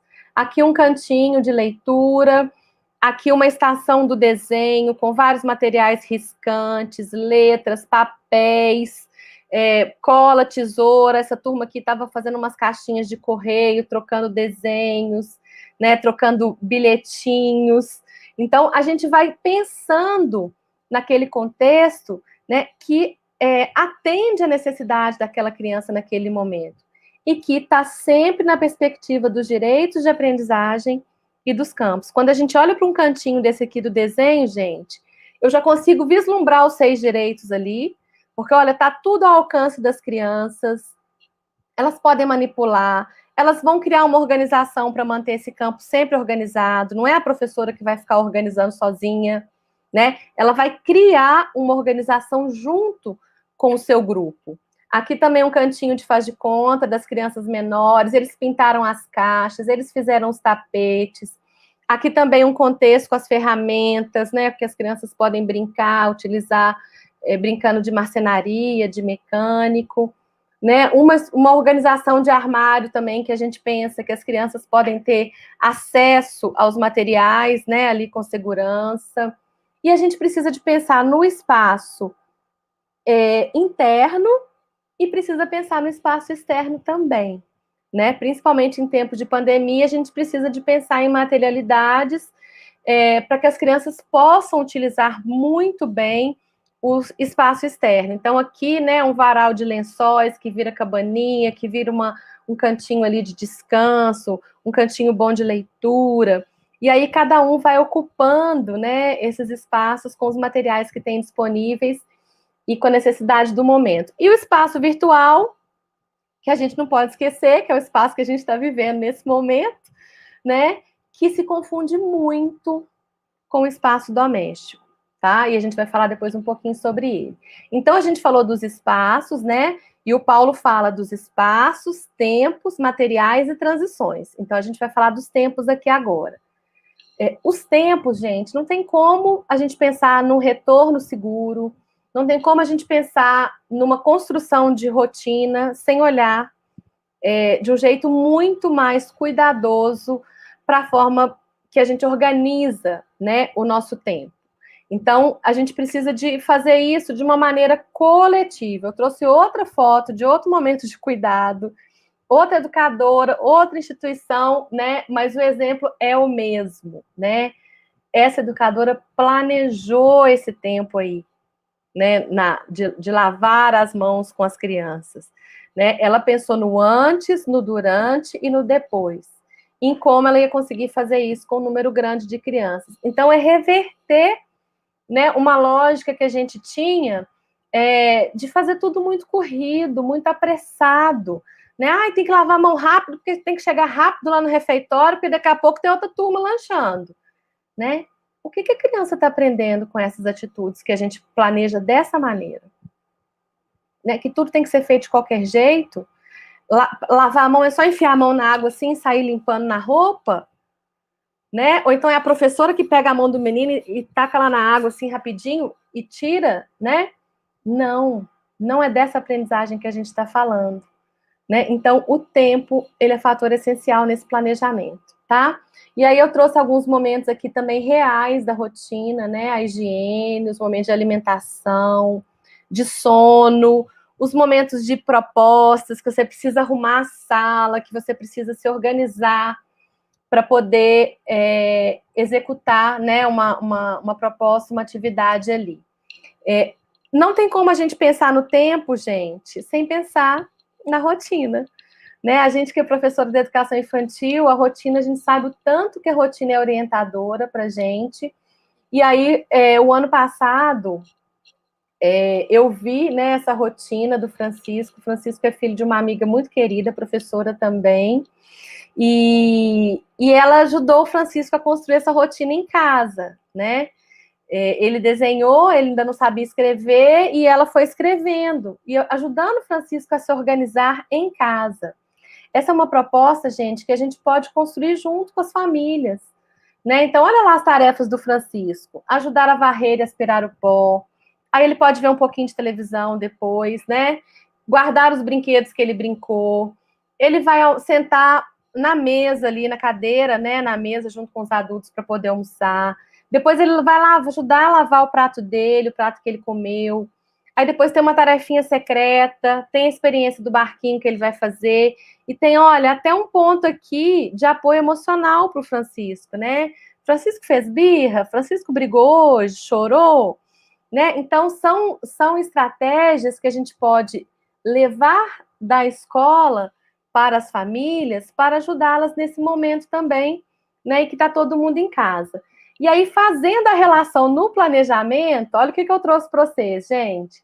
Né? Eu pensei nos campos, em alguns campos, que eu gostaria de evidenciar com essa proposta da rotina, né? E pensei em objetivos também que se associam a esses campos, tá? Em aprendizagens que são essenciais. Então, olha lá, as crianças precisam aprender a utilizar unidades de medidas, né? Dia, noite, meses, ano, e noções de tempo para responder às necessidades e questões do cotidiano. Isso é um objetivo muito complexo, né? Que a criança vai demorar anos para consolidar e para ir evoluindo, né? A gente tem adulto que até hoje não tem noção de tempo, não é verdade? E a rotina ajuda nessa construção. E aí eu relacionei o campo de experiência, espaços, tempos, quantidades, relações e transformações, junto a outros campos. Eu acho que aqui também aparecem algumas questões de traços, cores e formas, e do campo escuta, fala, pensamento e imaginação. Então, em uma proposta, eu consegui articular 3 campos e vários objetivos desses campos, sabe? Então, essa é a maneira integrada que a gente precisa de ir pensando nessas propostas. Aqui um outro modelo de rotina que a gente faz na escola, que as famílias podem fazer em casa também, né? Com as crianças maiores, a gente pode fazer calendários, a gente pode fazer tabelas, a gente pode fazer listas, tem uma série de possibilidades de trabalho com o tempo, com a organização desse tempo, né? E que ela pode acontecer tanto em casa quanto na escola também. Essa daqui eu adoro, né? É uma rotina feita de papelão também, com pregador de roupa. É uma lista do que a Sofia precisa fazer, e ali o que ela já fez, ela vai tirando de um lado e passando para o outro, né? Uma ideia muito bacana das professoras para as famílias, e para a gente poder ir acompanhando também, né, da escola. Aqui um outro exercício de pensar, né, em como que a criança vai interagir com o meio ambiente, com os fenômenos naturais ou artificiais, demonstrando cuidado e curiosidade em relação a eles. Eu também acho que esse é um objetivo que relaciona o campo, espaços, tempos, quantidades, relações e transformações com o outro, com o eu, o outro, o nós, e corpo, gestos e movimentos. E aí eu trago essa proposta aqui, olha, de acompanhar a germinação de sementes, né? A gente faz isso com grãozinho de feijão, né? E é interessante a gente fazer também com legumes, germinar legumes na água, plantar sementes, né, na terra, ver a diferença, ver o que vai acontecer, acompanhar esse processo, né? E também fazer alguns registros, né? Então, aqui está o desenho da Sara, né? Uma proposta que foi utilizada também muito bacana, e que com as crianças maiores a gente ainda pode ampliar a experiência e trazer outras linguagens, outros campos, tá? Para esse contexto, quando a gente cria, por exemplo, um caderno de experiências, um diário de experiências, onde a gente vai anotando essas ideias, né? Os materiais, que eu falei para vocês também, né, que o Paulo coloca como um dos elementos organizadores da prática, e eu quero apresentar os materiais não pensando somente na escola. Eu trago a ideia, né, do Francesco Tonucci. Ele é um pedagogo italiano, um professor, e o ano passado, na pandemia, a Itália viveu uma situação muito crítica, né?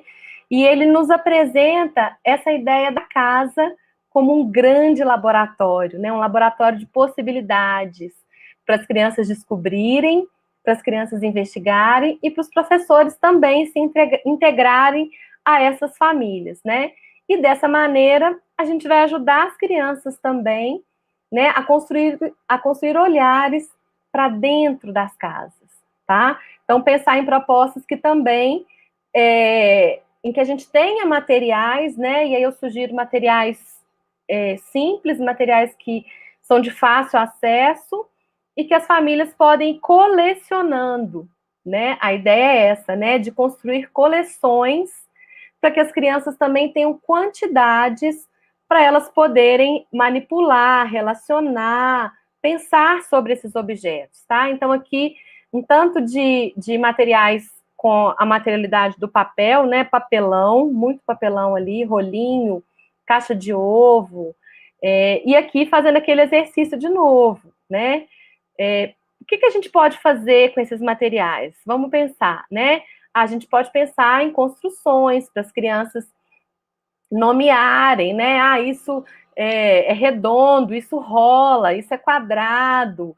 Elas vão experimentando, né? E comparando as propriedades desses objetos, e dessa maneira elas vão estabelecendo relações entre eles e construindo, né, importantes elementos do pensamento lógico. Então, elas vão pensando em seriação, em classificação, em quantificação, e elas precisam de materiais para isso, né? E a gente pode pedir isso, né, para as famílias, a gente pode orientar as famílias a colecionarem esses materiais, né? E, de repente, criar alguns cantinhos lá, né, de uma maneira que a criança seja convocada, seja convidada a interagir com os materiais. Aqui uma proposta de envasamento, né, de materiais de uma bacia para outra, de água de uma bacia para outra também, que é bem bacana. E aqui eu trago uma proposta de materiais dentro de uma sala, né, em que a professora também organiza esses materiais, olha lá, e coloca, né, de uma maneira que convoca a criança a brincar no chão, a brincar em pé, ali, né, no banco, ou a brincar ajoelhada, né, ou sentada perto dos caixotes. Então, a gente cria também diferentes ambientes, organizando esse contexto aí, né, de construção, de construtividade, para a criança poder agir. Eu quero chamar a atenção para esses materiais, gente, porque são materiais muito simples, se vocês olharem, né, materiais que são acessíveis, e esses materiais, eles não foram colocados dentro de uma caixa qualquer e foram virados no meio da sala, não, vocês estão vendo? Que eles foram colocados cuidadosamente, que eles foram organizados, né? Eles obedeceram uma lógica estética ali, né?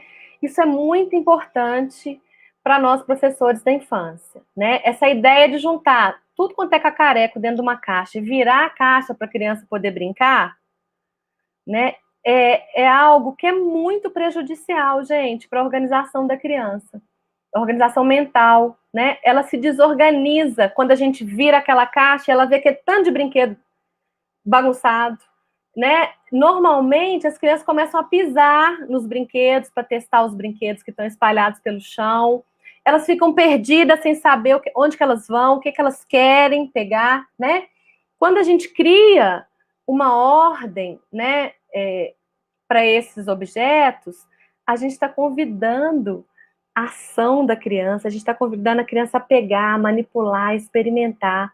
Então, a experiência é muito maior, né? É uma experiência que faz sentido. Então, virar a caixa de brinquedo, gente, é coisa que ninguém aqui nunca mais vai fazer na vida, viu? Tenham os materiais organizados em caixas separadas. Olha aqui, que bacana essa professora aqui, olha. Pote de sorvete, uma coleção de sementes que as crianças cataram, coletaram, os galhos estavam lá no saquinho, né? Não estava aquela bagunça no chão, não, né? Porque isso convida a criança a agir, né? Convida a criança a manipular. E aqui algumas possibilidades que a gente pode fazer com esses materiais que elas colecionarem em casa. Né? Aqui, por exemplo, a gente vê 2 boliches, né? Um boliche de garrafas de iogurte, aqui um boliche de rolinho de papel.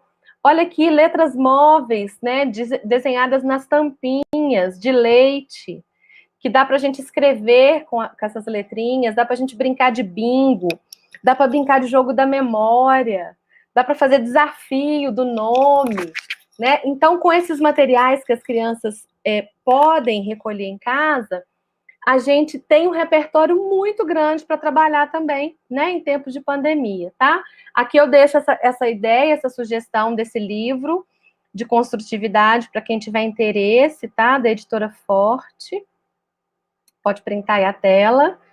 E aí, para a gente finalizando essa parte das práticas, né, a culinária também como uma proposta de transformação e os circuitos como uma possibilidade também de exploração dos tempos, dos espaços, dos objetos, do corpo, né? Olha quantas possibilidades de se conhecer, de explorar linguagens, de brincar, de participar que um circuito oferece, né? E eu fiz questão, gente, de trazer propostas que eu tenho certeza que todas as professoras aqui já fazem, né? Todas, não trouxe nenhuma novidade, não sei se vocês perceberam, né? Eu trouxe um boliche, eu trouxe coleções, eu trouxe uma proposta de circuito, eu trouxe possibilidade de brincar com letras móveis, porque isso já faz parte do nosso cotidiano. O que a gente precisa, gente, é construir um novo olhar para essa prática que a gente já possui, que é a nossa riqueza, né? Um olhar que seja coerente com a garantia dos direitos de aprendizagem interligados aos campos de experiências. Olha como que a proposta de circuito agora ganhou muito mais sentido, né? Vendo dessa maneira aqui, né? Como que as coleções também crescem, né? Ao nosso olhar quando a gente proporciona essa ideia de levar isso para casa. E a gente não pode esquecer também, gente, que a gente está no momento, né? A professora Sueli começou esse encontro de hoje recitando uma poesia e a arte nos salva, né? A gente sabe que a arte ela está aí para a gente se tornar seres humanos melhores. Então, trazer a literatura, a música, a dança, né? O teatro, o cinema para o universo, né? Para o nosso universo ali das crianças, dos bebês, é mais do que necessário nesse momento, tá? E para a gente pensar também em como registrar, eu deixo a ideia aqui, né, a sugestão do caderno de memórias, que as crianças maiores podem fazer sozinhas, né? Todas as redes vão entregar cadernos, materiais para as crianças, então aproveitem para utilizar esse caderno, gente, com coisa que faça sentido para essa criança. Não fica mandando folha para colar em cima de folha, não. Né? Vamos pensar em registros que marquem esse tempo da criança na educação infantil. Porque esse tempo é único. Elas só vão ter 4 anos uma vez na vida. As experiências que elas vivem na educação infantil, elas são insubstituíveis em outros segmentos, né? Essa manipulação de objetos que ela está vivendo aqui na educação infantil é ponte para ela lá no ensino fundamental, né? E é importante a gente pensar nisso porque a gente vai falar das transições aqui em algum momento. Eu vou finalizar essa parte deixando a sugestão aqui para vocês dos PETs que foram lançados o ano passado pela Secretaria de Educação, né, do Estado de Minas. Eu e a professora Gislaine, aí de Nova Lima, fizemos parte, né, fomos redatoras junto com essa equipe aqui maravilhosa, ó, Elaine, eu aqui do lado da Elaine, a Fernanda Paulinelli, a Gislaine aqui, ó, de Nova Lima, e a Maria do Carmo aqui também, nós fomos as autoras dos 8 PETs. Os PETs estão lotados de ideias para vocês, né? A ideia de professora para professora. Então, aproveitem, se inspirem, né? Para vocês também, nesse momento, acolherem as famílias com ideias interessantes, com práticas legais, né? E aí, para a gente ir finalizando, eu trago as transições para a gente poder pensar, né? Entendendo que a gente vive essas transições na educação infantil em diferentes momentos. Então, a gente tem uma transição do bebê, né, da casa para a creche, a gente tem uma transição da creche para a pré-escola, e a gente tem uma transição também muito importante, e hoje eu sei que tem várias professoras do ensino fundamental aqui acompanhando a gente também, né, professoras dos anos iniciais, e eu fico feliz por elas estarem aqui também, querendo aprender mais sobre educação infantil, né, e como elas podem dar continuidade a todos esses processos que a gente está vivendo na educação infantil lá nos anos iniciais do fundamental, entendendo essa transição como um processo de continuidade, né? Então, existe uma articulação entre os campos de experiência com as áreas do conhecimento. E isso se torna bem visível, olha, quando a gente pensa no desenho do currículo. Do lado de cá estão os nossos campos, que é o nosso currículo, ele é feito dessa maneira, né? Aqui os direitos em articulação com esses campos, e lá no ensino fundamental, cada campo desse, gente, olha, ele contém as linguagens das áreas de conhecimento lá do ensino fundamental. Então, esse desenho que eu vou mostrar a seguir, ele mostra melhor, tá? Quais são essas áreas. Olha, aqui estão os nossos campos de experiências, né? Cada bolinha dessa está ligada a uma setinha dessa, olha. As áreas de ciências humanas, de linguagens, de ciências da natureza e de matemática. E as linguagens, a filosofia, a sociologia, a história, né? Todas as áreas ali de conhecimento interligadas. Então, é um desenho curricular que ele prevê essa transição de uma maneira continuada. E é importante que o fundamental também entenda isso, gente, porque, como eu disse, essas experiências, por exemplo, que as crianças vão ter com os materiais manipuláveis, né? Com tampinha, com rolinho, com esses materiais que elas podem contar, classificar, seriar, fazer correspondência, né? Isso tudo é a base, né, de um pensamento que ele vai se complexificando, e quando chega lá no ensino fundamental, quando a criança for aprender, por exemplo, sobre as operações, né, aonde que ela vai buscar na memória dela as experiências que ela viveu com quantidades para ela poder saber operar com os números? Nessas experiências com os materiais que as professoras da educação infantil organizaram para elas. Por isso, né, é tão importante que a gente entenda qual é a necessidade de desenvolvimento, né, de cada grupo etário daqueles que a gente conversou anteriormente. Porque aí eu sei que eu posso organizar um contexto para que a criança aprenda aquilo que é necessário para ela no momento, né? E aí ela vai constituindo memórias que, quando ela precisar futuramente, né, ou em qualquer situação, ela tem memórias para acessar, né? Se a criança ela passa pela educação infantil sem viver essas experiências que são próprias da educação infantil, elas não constituem memória, gente. E a criança vai seguindo a vida escolar dela com esse déficit, né? E isso é um grande problema para muitas crianças, né? As crianças abandonam, chega um ponto que a criança abandona a escola. E não é isso que a gente quer, né? É o contrário. Por fim, estou preocupada aqui com o tempo. Por fim, não tem como, né, a gente pensar em todas essas articulações do currículo sem pensar também no apoio das famílias. A educação infantil, como a gente conversou, né, a criança ela não chega sozinha na escola, e a gente precisa muito da parceria da família junto com a gente para vivenciar, né, para compartilhar essa responsabilidade da educação dos bebês e das crianças. Então, a gente tem que buscar formas de comunicação com essas famílias. Eu acho que agora, mais do que nunca, é o momento da gente chegar, né, da gente se acolher mutuamente, né? Então, se tiverem famílias também, né, mães e pais nos acompanhando aqui, eu acho que é muito importante vocês também terem uma escuta para as professoras das crianças, né, para a gente ir construindo essa relação de cuidado e afeto entre as duas instâncias, entre o professor que representa a escola, né, e a família.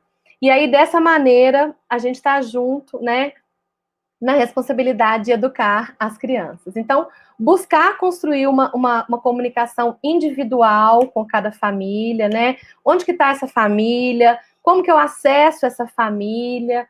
né? É por meio do aplicativo? Vou precisar de ligar, de fazer uma ligação telefônica, né? Vou conseguir acessar um vizinho para o vizinho chamar e combinar com essa família um horário. Tem um WhatsApp, eu vou poder fazer cardzinho assim, mandar no WhatsApp, fazer post, vou poder fazer uma reunião assim no Meet, né? Como que eu vou fazer isso? Então, entre vocês, né, escolas, instituições, professores, vocês precisam de ir criando esses canais, né, e chamando essa família para compartilhar essa responsabilidade aí na educação dos filhos, tá? E aí, para a gente concluir e abrir para perguntas, né, porque eu também estou doida para ouvir vocês, eu acho que a gente tocou hoje em 5 pontos muito importantes para a formação do professor, né, para a gente pensar nas práticas que relacionam os direitos de aprendizagem, os campos de experiências da BNCC, do Currículo de Minas. O primeiro ponto foi pensar a criança como foco do planejamento, né? A gente também trabalhou aqui, né, brevemente, as relações entre os campos de experiências. Também começamos uma conversa sobre os elementos organizadores da prática, e a gente conversou sobre os tempos, os espaços, os materiais, né? Gente, cada item desse daqui, né, normalmente, a gente tem uma formação inteira para falar deles, né? Num outro momento, eu posso voltar para a gente poder conversar sobre cada um desses temas também, né? Porque a gente precisa ir aprofundando nesses conteúdos aí que são importantes para a nossa prática. O planejamento, que é sempre um desafio para todas as redes, né? E que agora, mais do que nunca, a gente precisa de planejar, sim, com muito cuidado, né? Nesse momento de distanciamento que a gente está vivendo, e nas transições que a gente falou, e na comunicação entre a escola e a família, tá? Então, eu finalizo aqui com esses 5 pontos, né? Desde já, eu agradeço vocês, eu agradeço vocês, né, pela escuta, pela paciência, né, vou ouvir agora as perguntas para a gente poder conversar um pouquinho, vou deixar aqui as minhas redes, vocês podem printar essa tela para depois me contactar lá nas minhas redes sociais. O professoresdainfancia.com.br é o meu curso online, vocês podem acessar, um curso muito bacana para vocês se capacitarem aí para os concursos, né, e na vida também. O blog com os textos, né, o Instagram, o WhatsApp, o Facebook, e convido vocês também a assistirem toda segunda-feira, às 9 horas, com reprise na sexta-feira, no canal da TV Escola, tem TV Escola na TV Parabólica, na NET, na Sky, o programa Sala de Professor Infantil, onde eu sempre recebo um convidado, um professor, uma professora da infância, para a gente conversar sobre temas que são importantes para a gente. Então, é um outro momento de formação também, gratuito, de livre acesso para todo mundo. Depois que acontece o programa, sempre eu coloco lá nas minhas redes, né? O YouTube com o programa gravado, e vocês podem compartilhar e assistir quantas vezes vocês quiserem, viu? Muito obrigada a toda a rede de Nova Lima, as professoras, professores, gestores, todo mundo que me acompanhou aí, né, nessa jornada formativa tão curtinha, né, que a gente teve aqui. E vamos logo, então, partir para as perguntas. Eu vou sair aqui da minha tela, vou chamar a Gislaine de volta. Opa! Espera aí, gente, que sumiu minha tela. Vocês estão me vendo?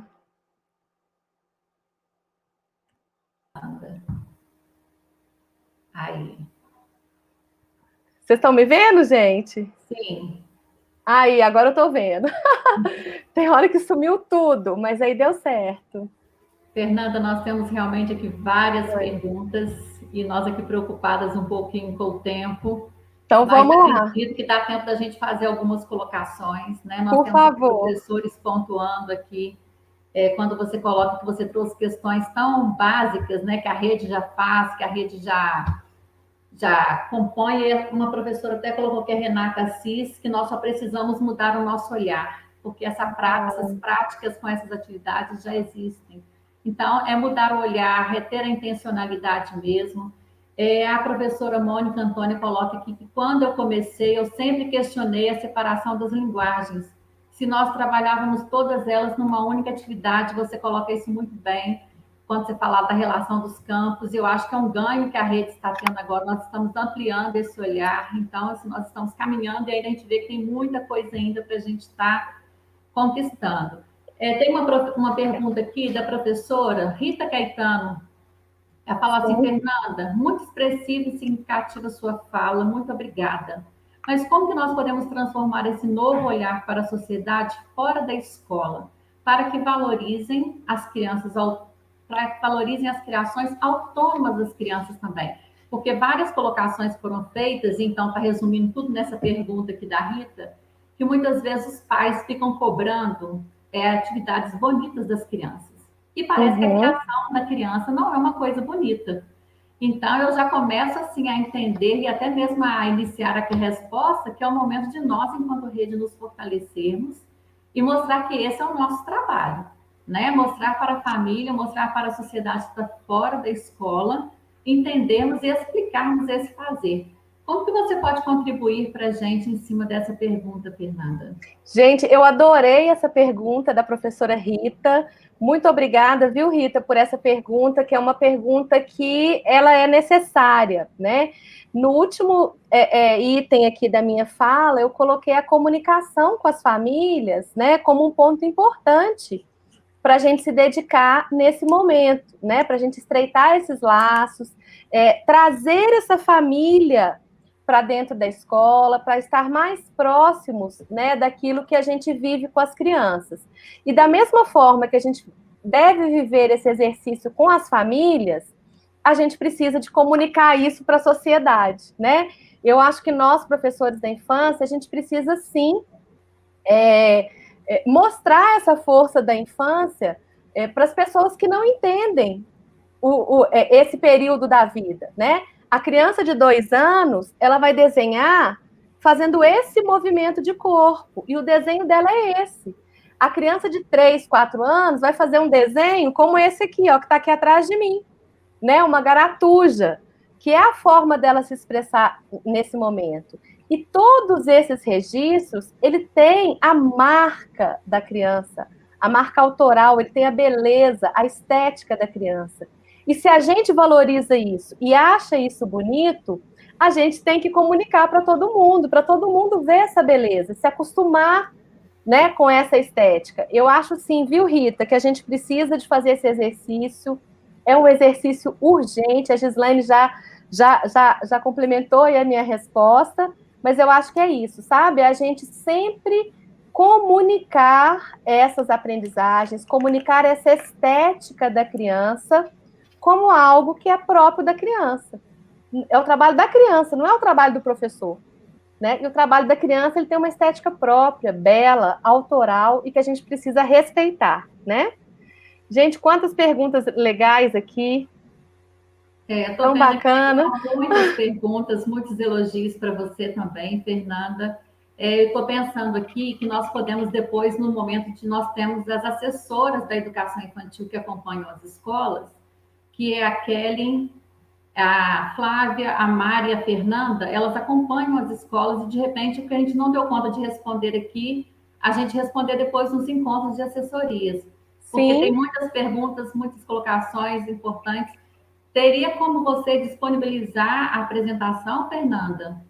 Essa apresentação, eu gostaria que ela ficasse, inclusive, salva, Gislaine. Ela pode ficar aí, né, salva para vocês da rede, tá? Gostaria que você compartilhasse comigo também, para eu poder deixar salva lá no meu YouTube, no meu canal. Pode ser?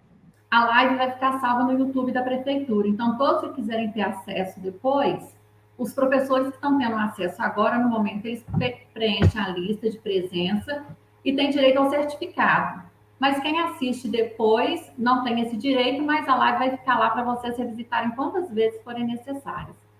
Tá? E houve uma outra pergunta aqui, passando aqui rapidinho, vou só tentar responder uma aqui, Fernanda. Tem uma professora perguntando como ter acesso aos PETs, você falou dos PETs que nós fizemos. Tá. Ano passado, nós disponibilizamos os PETs através dos grupos de WhatsApp, mas as professoras mudam, né, trocam, então o que nós podemos fazer? Enviar esses PETs de novo pelo WhatsApp das escolas e as supervisoras replicarem com os professores, porque assim eu acho que fica fácil de alcançar a todos, né? Que quem já tem não pega de novo, mas quem ainda não teve oportunidade vai ter esse material bem formatado, com várias ideias, e inclusive com participação na ilustração das crianças da nossa rede, né? Que as crianças da rede participaram. Então, vocês vão ver, vão reconhecer o nome de algumas crianças lá, são crianças da rede que participaram conosco na elaboração desses PETs. Então, Fernanda, uma tarde assim foi muito proveitosa, muitas contribuições. Agradeço você de coração.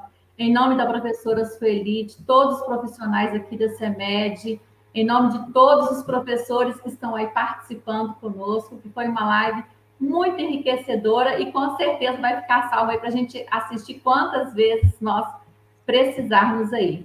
Volta a palavra aqui à professora Sueli. Obrigada, Fernanda, que delícia te ouvir, viu? A gente fica sempre, assim, muito feliz. Obrigada pelos seus ensinamentos. Eu queria te dizer que eu vi aqui, né, no chat pessoas de Bom Despacho, Rio Acima, Ibirité, Contagem, Belo Horizonte, Nova Era, Betim, tá? Alguns que eu consegui anotar. Então, a gente fica muito feliz por poder compartilhar nesses momentos com tantas pessoas interessadas aí no tema da educação infantil. Inclusive, quem estava aqui conosco foi a Maírce, não sei se ela ainda continua, mas ela está mandando um abraço, né? Um beijo para você. Então, olha só, Fernanda, eu preciso aproveitar essa sua audiência aqui, tá? Sim. Agradecendo a você e a Gislane, naturalmente, para dizer o seguinte, eu vi várias pessoas postando aqui sobre um assunto que me cabe aqui dizer, né, porque ao acompanhar o chat, eu não posso deixar de perceber o que foi colocado aqui, né, em relação a isso, em relação ao incentivo à docência. Ô, gente, a prefeitura não cortou incentivo à docência, não, tá? Vocês vão receber tudo agora, inclusive retroativo. Então, é importante dizer isso aí. Durante o chat, eu liguei para o secretário Francisco, secretário de administração, para saber o que aconteceu, porque ele teve uma reunião com os professores para falar sobre o incentivo, falando que a prefeitura estava encaminhando um PL para reiterar isso aí, que era um benefício do ano passado, e ele me disse que, Sueli, a gente não conseguiu fazer isso com folha complementar, né? A gente teve problemas legais. Então, ele falou, mas, por favor, avise aos professores que todos irão receber agora, no pagamento de agora, né, o incentivo à docência, que ele está mantido, ele permanece. Então, eu quero deixar essa notícia aqui para vocês, né, porque, por favor, tá, tem gente de Ouro Preto aqui também. Então, por favor, né, que recebam essa minha informação. Se tem uma coisa pela qual a gente luta, nós na Secretaria de Educação, e eu na minha trajetória, né, como professora, como gestora, pela valorização dos quadros da educação, né? Então, realmente, assim, as formações, elas são extremamente importantes, obrigação de uma secretaria, né? A secretaria que tem que fazer isso, e isso faz parte da nossa trajetória, né? Então, assim, não é à toa que tem tanta gente aqui de outras redes pelas quais a gente já passou acompanhando esse trabalho. Eu agradeço muito a você, viu, Fernanda, que está sempre atendendo a esse nosso convite, gentilmente atendendo a esse convite, né? A gente sabe do seu tempo e você vem aqui fazer isso com a gente. Então, assim, é só para deixar um beijo grande no seu coração e dizer que a gente ama te ouvir. Você é super bem-vinda. Sempre que puder, venha falar para nós. A gente só aprende com você, tá bom? Tá ótimo. Um beijo, obrigada, Gislane, muito obrigada. Deixar um beijo aqui para a Cris, né? A Cristiana, porque a Cris está tão envolvida com esse projeto aí das formações, né? E a gente está tendo formação todos os dias, cada dia para um grupo, né? Então, assim, às vezes 2 formações, manhã e tarde. Então, assim, é só para agradecer mesmo e dizer que essa é a nossa missão, é para isso que a gente está aqui, tá bom?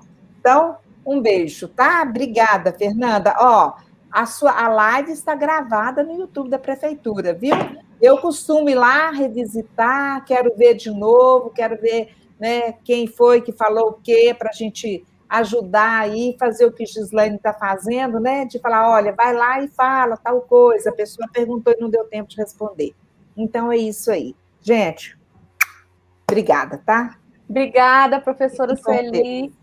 Eu estou vendo aqui gente de Congonhas também, Itabirito, um monte de gente acompanhando, né? E para a gente finalizar, eu quero deixar o meu convite para todas as pessoas que estão acompanhando, para se juntarem a nós no Fórum Metropolitano de Educação Infantil, o Formei, tá? Quem quiser fazer parte, integrar, né, toda a equipe que está discutindo a educação infantil aqui no Colar Metropolitano, né, todos os municípios, podem acessar lá os meus contatos, que eu encaminho vocês para o fórum, tá joia? Gislaine, muito obrigada mais uma vez. Fernanda, eu agradeço a professora também, Sueli, a Cris, toda a equipe, né, que fez essa live, a equipe de apoio, a Rita de Ouro Preto, olha aqui, gente, Emei São Marcos, a Flávia, tem muita gente bacana aqui que eu não estou conseguindo nem acompanhar no chat.